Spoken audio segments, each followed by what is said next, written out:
गरीब ब्राह्मण और भगवान। प्राचीन समय की बात है। एक गांव में एक निर्धन ब्राह्मण रहता था। वह सीधा साधा, भोला भाला और सरल स्वभाव का था। जब तक वह अविवाहित था तब तक उसका गुजारा ठीक ठाक चल जाता था, लेकिन विवाह होते ही उस पर जिम्मेदारियों का बोझ बढ़ गया और खर्च भी बढ़ गए। उसने अपने पूर्वजों से कोई संपत्ति या धन नहीं मिला था। उसके पास बस पूजा पाठ, वेद शास्त्रों का ज्ञान और भजन कीर्तन ही उसकी पूंजी थी। वह गांव-गांव घूमकर लोगों के द्वार पर श्लोक और भजन गाता और बदले में जो भी भिक्षा मिल जाती उसी से अपने घर का खर्च चलाता।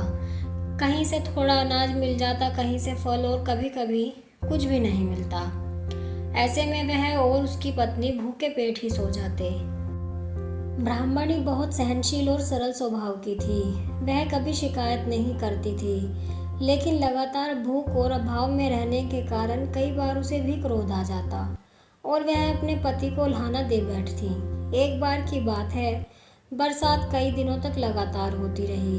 उस दौरान ब्राह्मण को भिक्षा में कुछ भी नहीं मिला। लगातार 2 दिन और 2 रात दोनों पति पत्नी भूखे ही रहे। तीसरे दिन जब बरसात थमी और सुबह हुई तो ब्राह्मणी ने अपने पति की ओर देखकर कहा, सुनो, कभी कभी मैं झुंझला जाती हूँ, उसके लिए मुझे क्षमा करना, लेकिन अब तुम्हें अपनी आजीविका का कोई और साधन ढूंढना होगा। इस तरह भीख मांगने से हमारा गुजारा नहीं होगा। तुम गांव से बाहर जाओ और कुछ कमाने का उपाय करो। जब तक कुछ लेकर ना आओ तब तक इस गांव में मत लौटना। ब्राह्मण ने सहमति में सिर हिलाया और कहा, तुम सही कह रही हो भाग्यवान। मैं कल ही किसी दूसरे गांव जाकर कोई उपाय ढूंढता हूँ। अगली सुबह वह स्नान पूजन करके अपनी फटी धोती और पुराना कुर्ता पहन झोला कंधे पर डालकर निकल पड़ा।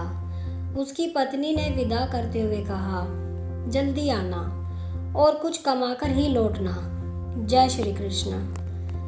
ब्राह्मण जंगल के रास्ते से होकर आगे बढ़ा। जंगल बहुत बड़ा था, मानो समाप्त ही नहीं हो रहा था। चलते चलते उसने एक सुंदर सरोवर देखा। उसमें स्वच्छ जल भरा था और कई पक्षी उसमें क्रीड़ा कर रहे थे। सरोवर के किनारे उसे सोने का बना हुआ एक मंदिर दिखाई दिया, जिसके द्वार रत्नों से जड़े थे। वह जल्दी जल्दी मंदिर में गया, परंतु अंदर पहुंचकर देखा तो वहां भगवान की कोई मूर्ति नहीं थी। वह उदास होकर बाहर आया। तभी उसकी नजर एक घने आम के वृक्ष की ओर गई, जिसके पीछे से अद्भुत प्रकाश निकल रहा था।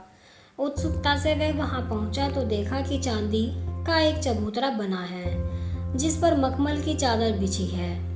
उसी पर भगवान नारायण और माँ लक्ष्मी चौपड़ खेल रहे थे। उन्हें देखकर ब्राह्मण आनंद और विस्मय से भर गया। भगवान ने उसे बुलाया और पास बैठने को कहा। ब्राह्मण उनके चरणों में बैठकर खेल देखने लगा। खेल समाप्त होने पर नारायण से पूछा, ब्राह्मण देव बताओ, हम दोनों में से कौन जीता और कौन हारा? ब्राह्मण ने लक्ष्मी जी को गहनों से लदी फदी और सारे रत्नों से सजी देखा। दूसरी ओर नारायण सादे पीतांबर में शंख, चक्र, गदा और पद धारण किए थे। उसने हाथ जोड़कर कहा, प्रभु, जीती तो माँ लक्ष्मी है। भगवान मुस्कुराए और बोले, ठीक है, जैसा तुमने कहा हमने माना।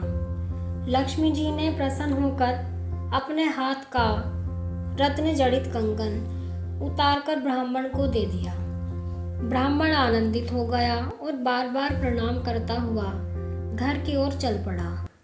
लेकिन रास्ते में एक तालाब पर स्नान करने उतरा। उसने कपड़े और कंगन किनारे रखे ही थे कि अचानक एक मछली आकर वह कंगन निगल गई।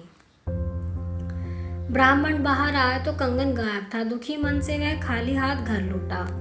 अगले दिन वह फिर गया। वही दृश्य दोहराया गया। चौपड़ का खेल हुआ और नारायण ने पूछा, आज कौन जीता? ब्राह्मण ने फिर कहा, माँ लक्ष्मी जीती। लक्ष्मी जी ने 5 अमूल्य रत्नों से दिए। वह घर लौटा, लेकिन वहाँ वे रत्न अंगारे बन गए। ब्राह्मण ने गुस्से में उन्हें चूल्हे में फेंक दिया। तीसरे दिन लक्ष्मी जी ने उसे 9 लखा हार दिया, लेकिन घर पहुंचते ही वह हार सांप में बदल गया। ब्राह्मणी क्रोधित होकर उसे झोपड़ी की छत पर फेंक आई। चौथे दिन नारायण ने उसे अपने भंडार की चाबी दी। ब्राह्मण ने बैल गाड़ी लाकर भरे घड़े सोने रत्नों से भर लिए, लेकिन लौटते समय आंधी तूफान में गाड़ी वाला रास्ते में खो गया और घड़ा भी गिर गया। ब्राह्मण फिर खाली हाथ घर लौट आया। यह देखकर ब्राह्मणी बोली, यही तो भूल कर रहे हो, तुम हर बार लक्ष्मी जी को जिताते हो, नारायण को हारने वाला बताते हो, पर जहाँ नारायण नहीं होते वहाँ लक्ष्मी भी नहीं टिकती।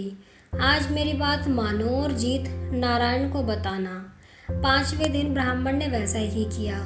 खेल खत्म होने पर उसने कहा, प्रभु आज आप जीते और माँ हारी। नारायण ने हंसकर कहा, मेरे पास तुम्हें देने के लिए कुछ नहीं है, बस यह तांबे का सिक्का है, इसे ही ले लो और गांव के बाहर जो भी मिले उससे घर लौटना। ब्राह्मण सिक्का लेकर उदास घर की ओर लौटा। रास्ते में एक मछली बेचने वाला मिला। उसने सोचा, भगवान ने कहा था गांव के बाहर जो भी मिले वही लेना, चलो इसी सिक्के से मछली खरीद लेता हूँ। उसने मछली खरीदी और घर ले गया। जैसे ही मछली को घर में रखा, अचानक झोपड़ी की जगह एक भव्य महल खड़ा हो गया।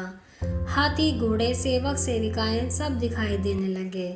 ब्राह्मण और ब्राह्मणी सुंदर वस्त्र और गहनों से सुसज्जित हो गए।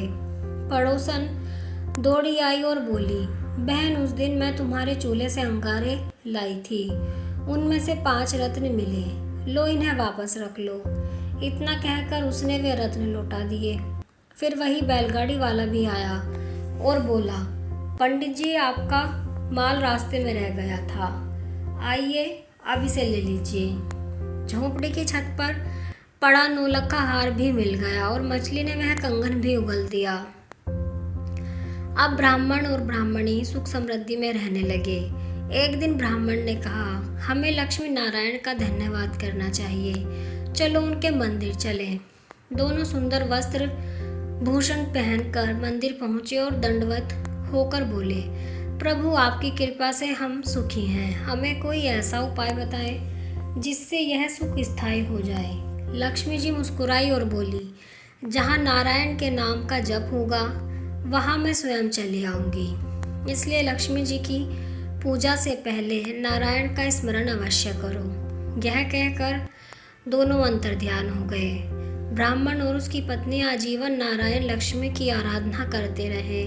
भगवान की कृपा से उन्हें संतान प्राप्ति हुई। उन्होंने सुखमय जीवन बिताया और अंत में मोक्ष को प्राप्त हुए। यह कहानी हमें सिखाती है कि सच्चा सुख केवल लक्ष्मी से नहीं बल्कि नारायण के साथ से ही मिलता है। लक्ष्मी वहीं टिकती है जहाँ भगवान नारायण का वास होता है। आप कमेंट में ज़रूर बताएं कि आपको ये कहानी कैसी लगी है, आपके क्या विचार हैं इसके बारे में। अगर आपको कहानी पसंद आई हो तो वीडियो को लाइक करें, शेयर करें और चैनल को सब्सक्राइब करें ऐसी ही कहानियों के लिए।